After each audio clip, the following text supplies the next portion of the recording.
ሰሞኑን የኢትዮጵያን ሕዝብ በአጠቃላይ ጉድ ያስባለው የጋዜጠኛው ጉዳይ የሰጠው ምላሽና ከስራ መባረሩ። በዚህ ጉዳይ ብዙዎች እግረኛው ሚዲያን ይቅርታ እየጠየቁ ይገኛሉ። ጋዜጠኛ ዘውትር ደሳለኝ ከኢቢኤስ ቲቪ መልቀቁን በሚመለከት የሚሰራጨው ወሬ እውነት ነው ወይስ ሐሰት? ብዙዎችን ያስቆጣው ጋዜጠኛ መቅደስ ደበሳይ ከአርቲስት ሰለሞን ተካ ጋር ባደረጉት ንግግር የተናገሩት ነገር እና በዚህ ጉዳይ ያለኝ አስተያየት፣ እነዚህ ዛሬ ከምንነጋገርባቸው ጉዳዮች ውስጥ ዋነኞቹ ናቸው። ሰላም፣ እንዴት ቆያችሁ? ቻናል ሰዎች በመጨረሻው ቪዲዮ ከኢትዮጵያ አየር መንገድ ጋር በተያያዘ ከታሰሩ ቲክታከሮች ውስጥ ሶስቱን ጥቀሱ ብያችሁ ነበር። የ3000 ብሩ አሸናፊ ማን ይሆን? እጣውን እናውጣ። በአጠቃላይ እንደምታዩት 923 ኮሜንቶች ናቸው ያሉት። ፒክ ዊነር የዲዲያ ነጻነት፣ ናትናኤል ወንደሰን እና ኤልያስ ድሪባ በትክክል ተመልሷል። አብድዩ ሱፌ በኢንስታግራም አናግረኝ 3000 ብርህን መውሰድ ትችላለህ። የዛሬው ጥያቄ በጣም ቀላል ነው። ለእናንተ የምን ጊዜው ምርጥ ጋዜጠኛ የምትሏቸውን ከሬዲዮም ከቴሌቪዥንም ይቻላል። 2 ምርጥ ጋዜጠኞች ኮሜንት አድርጉ። አንድ ሰው እንግዲህ መርጠን 3000 ብር የምንሸልም ነው የሚሆነው። ለማንኛውም ዛሬም ተለምደው ሰሞኑን ሶሻል ሚዲያ ላይ አነጋጋሪ የሆኑ ጉዳዮችን ይዤላችሁ መጥቻለሁ። ይሄ ቪዲዮ ከ18 ዓመት በታች ለሆኑ በፍጹም አይመከርም። ለዚህ ቻናል አዲስ የሆናችሁ ሰዎች እንግዲህ ከታች ሰብስክራይብ የሚለው ተቀምጧል። እሱን በመንካት ጀምሩ። 450 ምናምን ሺህ ሰብስክራይበር ደርሰናል። በቅርቡ 500 ሺህ እንደርሳለን። ሁላችሁም ደግሞ እንደተለመደው ይህንን ቪዲዮ ላይክ በማድረግ ጀምሩ። ይህ ዳሎል ኢንተርቴይንመንት ነው።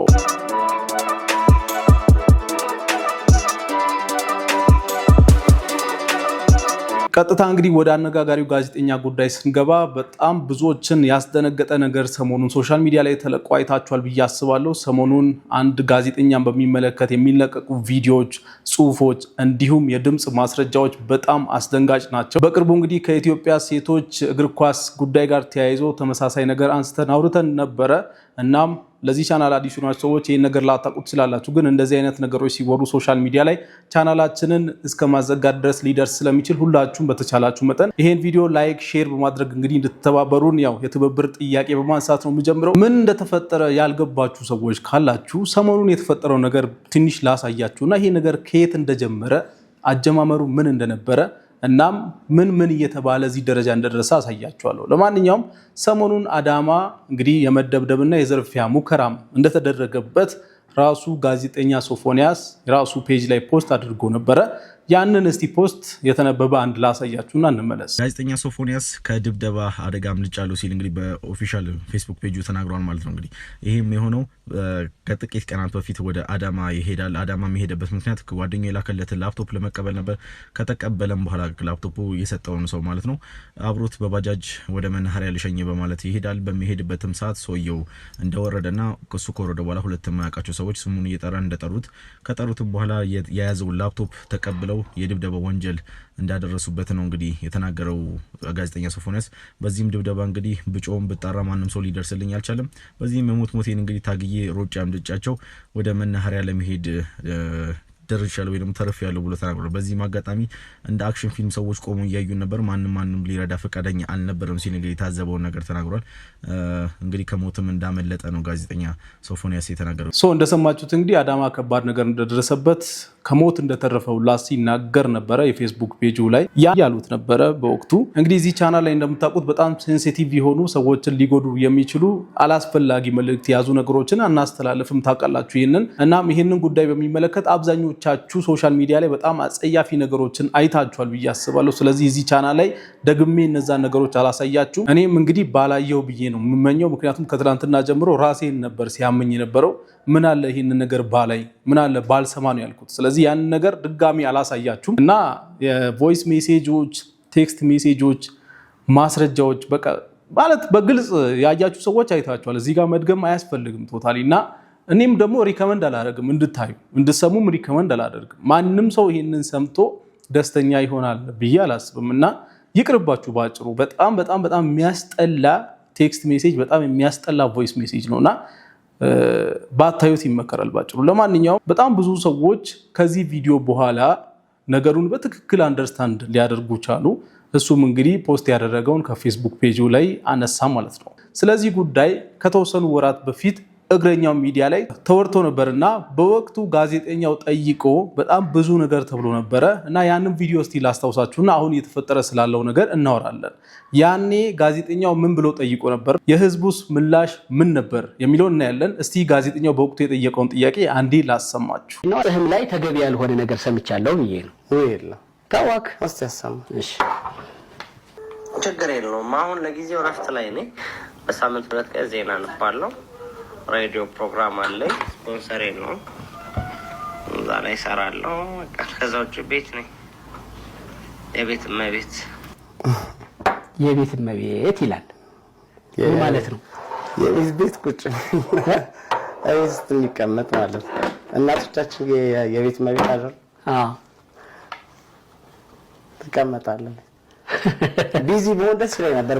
ድሮ በጣም ቢዚ ነበር። በዚህ አውድ ነው የተረዳኸው? የቤት እመቤት ሌላ ምን ትርጉም አለው? እሺ አንተ ደግሞ አራስ ሰንጥቅ አይደለም። ሌሎቹ ቴክስቶችም አሉ እንደዚሁ እና ለምሳሌ አሁን እዚህ ጋር የቤት እመቤት ስትል አንድ ኢንተርቪው ላይ ደግሞ በጣም ቆንጆ ነበርኩ ሚላየሁ ሸበላ እንደውም የወንድ ቋንቋ ነው። ቆንጆ ግን የሴት ቋንቋ የሴትና አውሰም ወንድ ልጅ አውሰም ነው የሚባለው። ግን ራሱ ቆንጆ ነበርኩ ሚል ቃል ተጠቅመው ሁሉ ስታወራ ሰማሁና እናም እንግዲህ ከዚህ ኢንተርቪው በኋላ እግረኛው ሚዲያ የሚባለውን ሚዲያ አንሰብስክራይብ እናድርግ እስከማለት ድረስ ህዝቡ ደርሶ ነበረ። አንድን ጋዜጠኛ አቅርቦ ራሱ ጋዜጠኛ ሆኖ ደግሞ ይህን ያክል እንዴት ያፋጥጣል በሚል በጣም ብዙ ሰው ሲተቸው ነበረ ማለት ነው። እግረኛው ሚዲያ በአስቸኳይ ሶፎንያስን ይቅርታ መጠየቅ አለብን። እንደዚህ አይባልም። የእግረኛው ሚዲያ የዚህን ቃለ ምልልስ በጣም ስላበሳጨኝ በማታ ይህንን መልእክት ላደርስላችሁ መጥቻለሁ። ጉዳዩ እንዴት መሰላችሁ? ሶፎንያስ ዋሲሁን ማለት በጣም የተከበረ የኢትዮጵያ ብሮድካስቲንግ ኮርፖሬሽን መዝናኛው ዘርፍ ላይ የምናውቀው ጋዜጠኛ ነበረ።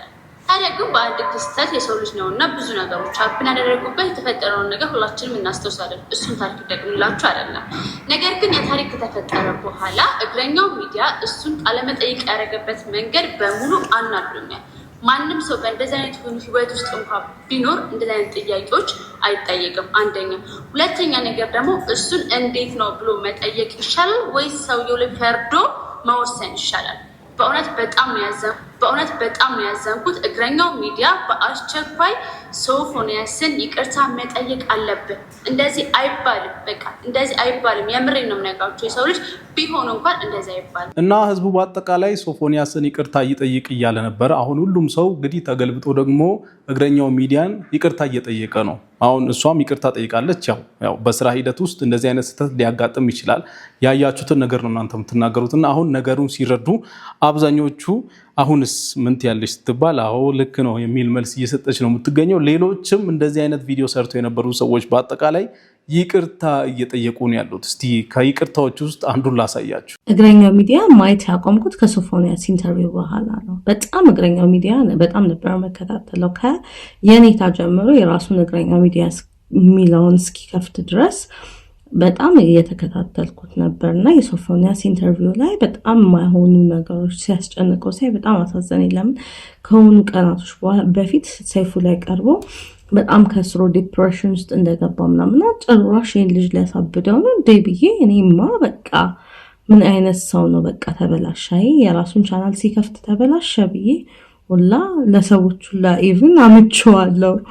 ብዙ ሰዎች ልክ እንዳልሆነው እሱማ እግረኛ ሚዲያማ ተበላሽቷል ምናምን እያልኩ በዛች ኢንተርቪው ምክንያት ማለት ነው ይቅር በሌለን ነው የመጣሁት። ይቅርታ በጣም ይቅርታ። አንተ ለካ በሰዓቱ ልክ ነበርክ።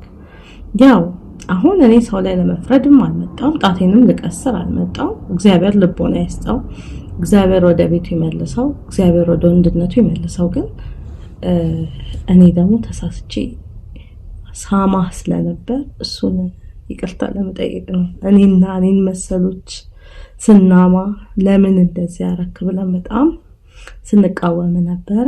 ይቅርታ እንዳያችሁት እንግዲህ ህዝቡ በአጠቃላይ እግረኛው ሚዲያን ይቅርታ እየጠየቀ ነው የሚገኘው። አሁን የተፈጠረው ነገር ካየ በኋላ እግረኛው ሚዲያ እንደሚታወቀው እንግዲህ ሰዎችን አቅርቦ በማፋጠጥ ነው የሚታወቀው። እግረኛው ሚዲያ ከወራት በፊት ከዚህ ጉዳይ ጋር ተያይዞ ከጠየቃቸው ጥያቄዎች ውስጥ አንዱን ላሳያችሁ እስቲ። እንደንትንም ስላየሁት ነው ተልኮልኝ ከጻፍካቸው ከሰው ጋር ያወራሃቸው ይሄ የተወሰነውን ለማውራትም ከብዶኝ ነው። በነገራችን ላይ አይታቸው አላል ተጻፋቸው በእኛ ማህበረሰብ በጣም ዊርድ ብቻ በጣም ኑር ነው ሰቅጣጭ ናቸው። አቻቃልም አይኖራቸውም። እነሱ የጽሁፉን አይቻቸዋለሁ ግን አልደግመውም። እነሱ ሁሉ ባንተ የተጻጻፉ ናቸው።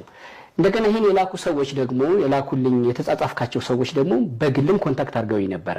ረጅም ጊዜ እንደዚህ የሚሰሩ ሰዎች ናቸው እና እኔንም እንዲህ ብሎኛል እንደሰማችሁት እንግዲህ ይሄ ነገር አዲስ ጉዳይ ሳይሆን ረጅም ጊዜ እንደዚህ አይነት ነገር ሲፈጠር እንደነበረና የተለያዩ ሰዎች እኔንም እንደዚህ ብሎኛል እኔም እንደዚህ ተብሎ ተልኮልኛል ምናምን የሚል የተለያየ ማስረጃ እየላኩ ነበርና ነገሩ አዲስ እንዳልሆነ እንድትረዱ ነው። ትላንትና የተፈጠረ ወይ ከትላንትና ወዲያ የተፈጠረ ነገር እንዳልሆነና ረጅም ጊዜ ሲሆን የነበረ ጉዳይ እንደሆነ እንድትረዱ ነው። ከዚህ ጉዳይ ጋር ተያይዞ በጣም ብዙ ሰዎች ሲያዝኑ የነበሩት ለእናቱ ነው። ከእናቱ ጋር አንድ ቪዲዮ ሰርቶ ነበርና በጣም ብዙ ሰዎች እናቱ በዚህ ሰዓት ምን ይሰማት ይሆን እነዚህን ቴክስት ሜሴጆች ካየች በኋላ እነዚህን ቮይስ ሜሴጆች ካየች በኋላ እና አሁን እየተወራ ያለው ነገር ስትሰማ እናቱ ምን ይሰማት ይሆን ብሎ በጣም ብዙ ሰዎች ለእናቱ ነበር ሲያዝኑ የነበሩት። የሚያምር ነገር ያው እንግዲህ ካባ እናት ግድ ነው። አመሰግናለሁ ልጄ፣ በጣም አመሰግናለሁ። እድሜና ጤና ይስጥህ። አሜን። ማንም ያላደረገውን ያደረክልኝ አባቴ። አሜን። ሰላም እኮል አርገልሽ። እቺ ደግሞ ለቁንጅናሽ ይሄንን ያመጣሁልሽ ከኢትዮጵያ የቁንጅና ማህበር አመሰግናለሁ። የሚባላል እኔ እንጃ እንግዲህ አዲስ የተከፈተ ይኖራል። ደቅል አርገልሽ። እሺ አባቴ፣ እድሜና ጤና ይስጥሽ። አሁንም ጤና እድሜና ጤና ይስጥህ። አሜን። ፍሬ ይስጥህ። አሜን። ከእናቱ ጋር ተያይዞ የብዙዎችን ልብ የነካው ሌላኛው ነገር እንግዲህ እሱ ምን እንደሆንልሽ ትፈልጊያለሽ ብሎ ሲጠይቃት እናቱ የመለሰችለት ነገር ነው። ሶፎንያስ ምን አይነት ልጅ እንዲሆንልሽ ትመኛለሽ? እኔ በቃ ምንድነው ትልቅ ደረጃ ደርሰህ አግብተህ ልጆች አፍርተህ ልጆችህን አይቼ በሞት አይቆጭ። አግባ። በጣም ብዙ ሰዎች ይህን ንግግር ከሰሙ በኋላ እናቱ በዚህ ሰዓት ምን ይሰማት ይሆን የሚል ነገር እንግዲህ እንደሰማችሁት አንተ አግብተህ ልጅ ወልደ ካየው እኔ ብሞትም አይቆጨኝም የሚል ነገር ነበር ስትናገር የነበረውና በጣም ብዙ ሰዎች በዚህ ነገር ልባቸው ተነክቷል። ለማንኛውም ጉዳዩ ለአእምሮ የሚከብድ ነው። እኔ እንግዲህ ምን ብዬ አስተያየት እንደምሰጥ ራሱ አላቅም። በጣም ከባድ ነው። በጣም ከባድ ነው። ምን ብላችሁ እስቲ ምን ብዬ ነው አሁን ይሄን ነገር አስተያየት ራሱ የምሰጠው? እኔ ቪዲዮን ከመስራቴ በፊት ቁጭ ብዬ ሳስብ ነበር። ምን ብዬ ላውራ አሁን ስለዚህ ነገር ምን ብዬ አስተያየት ልስጥ ብዬ በጣም ግራ ገብቶኝ ነበርና የወጣው ማስረጃ በጣም ግልጽ ነው። ምንም ወዲያ የምትሉት ነገር አይደለም። እሱም የሰጠውን መልስ አሳያችኋለሁ እና ምን ብላችሁ እንደምታወሩ ራሱ ግራ ነው የሚገባው። ሁላችሁም የምታውቁት ነገር ነው። ሁላችሁም ያያችሁት ነገር ነውና ባጭሩ እኔ የምለው ነገር በቃ የመጨረሻው ዘመን ኦሬዲ በጣም ተቃርቧል። ሰይጣን እንግዲህ ታዋቂ ሰዎችን ውጭ ሀገርም እንደምናየው እንደዚህ ታዋቂ ሰዎች እንደዚህ አይነት ነገር ውስጥ ሲገቡ በተደጋጋሚ እናያለንና ኢትዮጵያም ውስጥ አሁን ታዋቂ ሰዎችን ታርጌት አድርጎ ሰይጣን ሙሉ በሙሉ ትውልዱን ሊበክል እየተንቀሳቀሰ መሆኑ በአይኔ በግልጽ እያየው ነውና ይሄ ነገር በጣም በቃ ማለት ይከብዳል አእምሮ። ለማንኛውም እኔ ባጭሩ ልል የምፈልገው ነገር እግዚአብሔር ይጠብቀን ነው እንጂ ምንም አስተያየት መስጠት ራሱ ይከብዳል በዚህ ጉዳይ። ምን ትላላችሁ? እሺ ይሄን ነገር አሁን አይታችሁ ምን ትላላችሁ? ለማንኛውም አሻም ቲቪ በጉዳዩ መልስ ሰጥቷል። እሱንም እንዳናገረውና የመለሰላቸውንም ነገር አካቷል በመግለጫው። መግለጫውን እስቲ ላንብብላችሁ። አሻም ሚዲያ ትሬዲንግ አክሲዮን ማህበር በወቅታዊ ጉዳይ ላይ የተሰጠ መግለጫ። ድርጅታችን አሻም ሚዲያ ትሬዲንግ አክሲዮን ማህበር ጋዜጠኛ ሶፎንያስ ዋሲሁን በኮንትራት ውል በዜና አቅራቢነት እንዲሁም በቅርቡ በጣቢያችን ሶፊ ሾው ሲል በሰየመው የመዝናኛ ዝግጅቱ በአሻም ቴሌቪዥን እና በዩቲዩብ ገጽ እያዘጋጀ ሲያቀርብ እንደነበረ ይታወቃል። ይህ በሆነበት ከትላንት ዳር 29 ቀን 2018 ዓ.ም ጀምሮ በተለያዩ የማህበራዊ ሚዲያ አማራጮች ስለ ጋዜጠኛው ከኢትዮጵያዊነት ባህል፣ ወግ እንዲሁም ሃይማኖት ያፈነገጠ ተግባር ሲፈጽም የሚያሳይ ማስረጃ በድምፅ በጽሁፍና በተንቀሳቃሽ ምስል ጭምር ሲዘዋወር ተመልክተናል። አሻም ይህንኑ በማህበራዊ ሚዲያ ስለ ጋዜጠኛው የተሰራጨውን መረጃ ተከትላ ስለተሰራጨበት መረጃ ሶፎንያስን ማብራሪያ እንዲሰጥበት ጠይቃለች። በዚህም ሶፎንያስ አሁን ራሴን ለማስተካከል ለማከም ጸበል ገብቻለሁ የሚል አጭር ምላሽ ከመስጠት ውጪ ተጨማሪ ያለው ነገር የለም። ስለሆነም አሻም ሚዲያ ትሬዲንግ አክሲዮን ማህበር የኢትዮጵያን ባህልና ወግ እንዲሁም የህብረተሰቡን እሴት እና ሃይማኖት ያከበረ የምትመራበት ኤዲቶሪያል አላት። ይሁን እንጂ ጋዜጠኛው የሚዲያውን ኤዲቶሪያል ሆነ የማህበረሰቡ እሴት፣ ወግ፣ ባህልና ሃይማኖት የሚጻረር ተግባር ተሰራጭቶበት በመመልከቷ እጅጉን እያዘነች ድርጊቱ የሚዲያ ተቋሟን የማይወክል ይልቁንም በጽኑ የምታወግዘው መሆኑን ለውድ ተመልካቾቻችንና ተከታታዮቻችን ለመግለጽ እንወዳለን። ከዚህም በተጨማሪ አሻም ሚዲያ ትሬዲንግ አክሲዮን ማህበር ጋዜጠኛ ሶፎንያስ ዋሲሁን በፈጸመው ከባድ የማህበረሰባዊ እሴትና ኤዲቶሪያል ጥሰት ጭምር የነበራትን የስራ ውል ከዛሬ ህዳር 30 ቀን 2018 ዓ.ም ጀምሮ ማቋረጧን ለመግለጽ ትወዳለች። አሻም ለሁላችን በሚል እንግዲህ አሻም ቲቪ መግለጫ አውጥቷል። ስለዚህ እንደሰማችሁት ከስራ ታግዷል ማለት ነው። እሱም በሰጠው መልስ አሁን ራሴን ለማስተካከል ለማከም ጸበል ገብቻለሁ የሚል አጭር ምላሽ ሰጥቷቸዋል ማለት ነው። ይህንንም ተከትሎ ህዝቡ የተለያየ አስተያየት እየሰጠ ነው የሚገኘው። አንዳንዱ እንዴ ሁሌ ገዳም የሚባለው ነገር ልክ ነው ወይ? ትውልድን የሚያበላሽ ነገር እያደረጉ ገዳም ማለት ትክክል ነው ወይ እያሉ አስተያየት እየሰጡ ነው የሚገኙት። አንዳንዶች ደግሞ አዎ ይሄ ነገር መንፈሳዊ ውጊያ ሊሆን ይችላል ማለት በደረሰበት ትራውማ ሊሆን ይችላል እዚህ አይነት ነገር ውስጥ የገባው እናም ራሱን አሞትም ሊሆን ይችላል። ስለዚህ መንፈሳዊ መፍትሄ ለማግኘት መሞከሩ ትክክል ነው እና መንፈሳዊ መፍትሄ ለማግኘት የሚሞክርን ሰው መቃወምም ልክ አይደለም የሚል አስተያየት እየሰጡ ነው የሚገኙት። ከዚህ ጉዳይ ጋር ተያይዘው ይሄው ጋዜጠኛ ከዚህ በፊት አንድ ኢንተርቪው ላይ መድኃኒት እየወሰደ እንደሆነ እና በጣም ብዙ ችግር ውስጥ እንዳለ ራሱ ሲናገር ነበረ። ያንን ኢንተርቪው እስቲ በትንሹ ላሳያችሁ። አያድርስ ያ ልክ ነህ። አዎ መድኃኒት ወስዳለሁ ስቲል የእንቅልፍ መድኃኒትና የሚያነቅ የጠዋትና የማታ መድኃኒቶች አሉ። ከዛ ውጭ ኤክሰርሳይዝ ማድረግ ራስን ፈታ ማድረግ እንትና በሂደት ይስተካከላል። ደግሞ የጠዋቱ ቀርቶልኛል፣ የቀኑ የማታ ብቻ ነው የምወስደው። ከ14 ቀን ከጸበል ቆይታ በኋላ ቀጥታ ወደ ሕክምና ወደ አንድ ወር ተኝቼ ነበር ሆስፒታል። ኦኬ አንድ ወር ተኝቼ ነበር ስጦታ የሚባል ሆስፒታል አንድ ወር ተኝቼ ነበረ። አሁን ግን እግዚአብሔር ይመስገን ሁሉም አልፎ ለማውራት በቃ። እናንተ ምን ትላላችሁ ስለዚህ ጉዳይ? አስተያየት መስጠት የምትፈልጉ ሰዎች እንግዲህ ኮሜንት ሴክሽኑ ለእናንተ ክፍት ነው።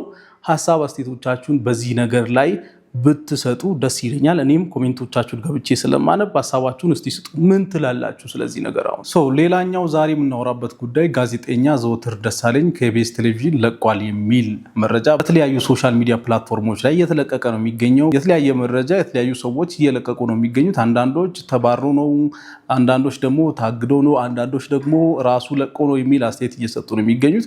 ጋዜጠኛ ዘወትር ደሳለኝ እንግዲህ ኢቢኤስ ቲቪ ላይ አክቲቭሊ ከሚሰሩ ጋዜጠኞች ውስጥ አንዱ ነው። ብዙዎቻችን አትሊስት በውዝዋዜዎቹ እናውቀዋለን። የተለያዩ ውዝዋዜዎቹ በጣም አስገራሚ የዳንስ ችሎታ እንዳለው ይታወቃልና በተለያዩ ፕሮግራሞች ላይ ሲቀርብም እነዚህ ነገሮች ሲያደርግ ይስተዋላል። ከዛ በተጨማሪ ደግሞ በተለያዩ አዝናኝ ፕሮግራሞች ይታወቃል። ጋዜጠኛ ዘወትር ከዳንስ ችሎታው በተጨማሪ በእንግሊዝኛ ችሎታውም የሚታወቅ ጋዜጠኛ ነው።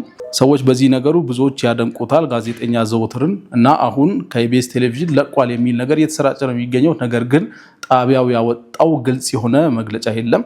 እሱም ደግሞ የተናገረው ነገር የለም። ግን ሰሞኑን በሚተላለፉ ፕሮግራሞች ላይ እያየነው አይደለም። ስለዚህ እሱ ምን እንደሚል እና የቴሌቪዥን ጣቢያው ምን እንደሚል መጠበቅ ይኖርብናል ማለት ነው። አሁን ባለንበት ሰዓት ይሄ ነገር 100% የተረጋገጠ መረጃ አይደለም ልላችሁ ነው። ነገር ግን ሰሞኑን የቲቪ ቻናሉ ላይ እያየነው አይደለም። ምክንያቱ ምን እንደሆነ ራሱ ቴሌቪዥን ጣቢያው መግለጫ ካወጣ የምናየው ነው የሚሆነው። እናም እሱ የሚናገረው ነገር ካለ መጠበቅ ነው ያለብን ማለት ነው። ወደ ቀጣዩ ጉዳያችን ስንገባ እንግዲህ ሰሞኑን ጋሽ ሰለሞን ተካ እኔም ከዚህ በፊት በዚህ ጉዳይ ቪዲዮ ሰርቼ ነበረ። ታክሲ ሲሳፈሩ የተቀረጸ ቪዲዮ ሶሻል ሚዲያ ላይ ተለቆ በጣም አነጋጋሪ ሆኖ ነበረ። መኪና ይገዛላቸው የሚሉን ሰዎች ተበራክተው ነበረ ሶሻል ሚዲያ ላይ። እናም አዶና የሚባለውም ቲክታከር ጉዳዩን ይዞት እሳቸውንም አግኝቶ ሲያወራቸው ነበረ እና መኪና እንዲገዛላቸው ቻሌንጅ እንደሚጀምርም ራሱ ተናግሮ ነበረ። በዚህ ሂደት ውስጥ ጋዜጠኛ መቅደስ ደበሳይ አባይ ቲቪ ላይ ባለው ፕሮግራሟ ላይ አቅርባው ኢንተርቪው በምታደርግበት ጊዜ ስለዚህ መኪና የጠየቀችበት መንገድ ልክ አይደለም በሚል ብዙ ሰዎች አስተያየት እየሰጡ ነው የሚገኙት። እስቲ ኢንተርቪው ላይ ምን ነበር ያለችው? ያንን አንዴ ሰምተን እንመለስ። መኪናው እንዴት ሆነ?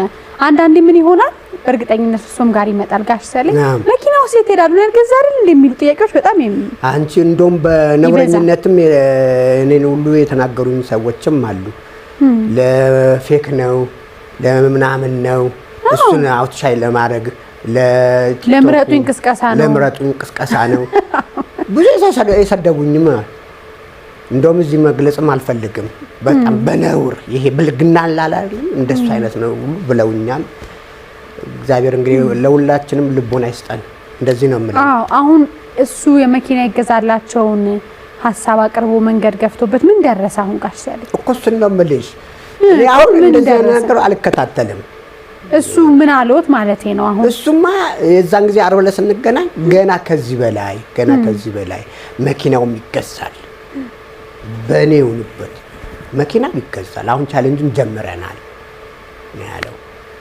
ቻሌንጁ ያው በህዝብ ነው እንጂ ለምሳሌ በዚህ አካውንት ገንዘቡ ይግባ ከዚህ መኪና ድርጅት ጋር አብረው ቢሰሩስ ምናምን የሚል የለም ሶ እዚህ ፓርት ላይ እንግዲህ ያው በትክክል የተቀመጠ ፎርማሊ ሆነ ወይ አለ ወይ መኪናውን እንዲገዛ በሚመለከት መኪናው እንዲገዛ የሚለውን ሐሳብ በሚመለከት ፎርማሊ የተከፈተ አካውንት ምናምን አለ ወይ በሚል የጠየቀችው ጥያቄ ነው ብዙዎችን ያስቆጣው ለምንድነው እንደዚህ ማፋጠጥ ያስፈልገው እሱ በራሱ ተነሳሽነት የሚያደርገው ነገር አይደለም ወይ በሚል እንግዲህ ሰዎች በጣም እየወቀሷት ነበረ እንቀጥል እስቲ ለማንኛውም ብዙ የጥበብ ሰዎችን አርቲስቶችን ጋዜጠኞችን ብራንድ አምባሳደር ያደርጋሉ የፊት ለፊት ገጽ እርሶ ብራንድ አምባሳደር ሆኖ ፎቶግራፍ ቢወጡ የቴሌቪዥን ማስታወቂያ ቢወጡ በቃል በተግባር በሁሉ እርሶን የሚያክል የለም ብዙ ልምድ አለዎት እና መኪና የሚያመጡ ሰዎች በዚህ አጋጣሚ ጋር ሰይል አምባሳደር ቢያረጉና መኪናው እንደ ኢንካይንድ ወይም ደግሞ ስለሰሩ ማስታወቂያውን የሚሰጥ ቢሆን እነሱ ይተቀማሉ ብዬ ነው ማስበው አንደኛው እውነት ነው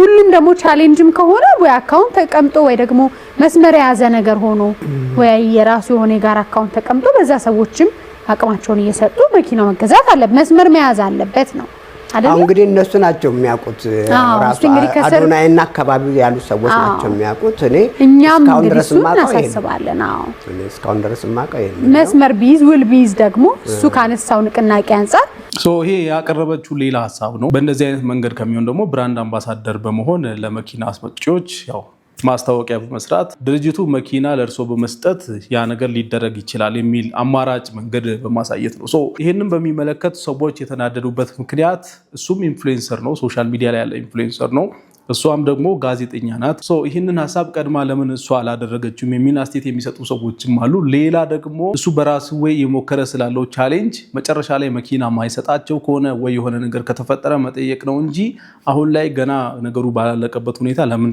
እንደዚህ ማፋጠጥ አስፈለገ የሚል አስተያየት በመስጠት ነው ሰዎች እየተበሳጩ የነበሩት የዛሬው ቪዲዮ ይህንን ይመስል ነበር ሌላ ጊዜ በተሻለ ቪዲዮ እስከምንገናኝ ድረስ መልካም ቆይታ ይላችሁ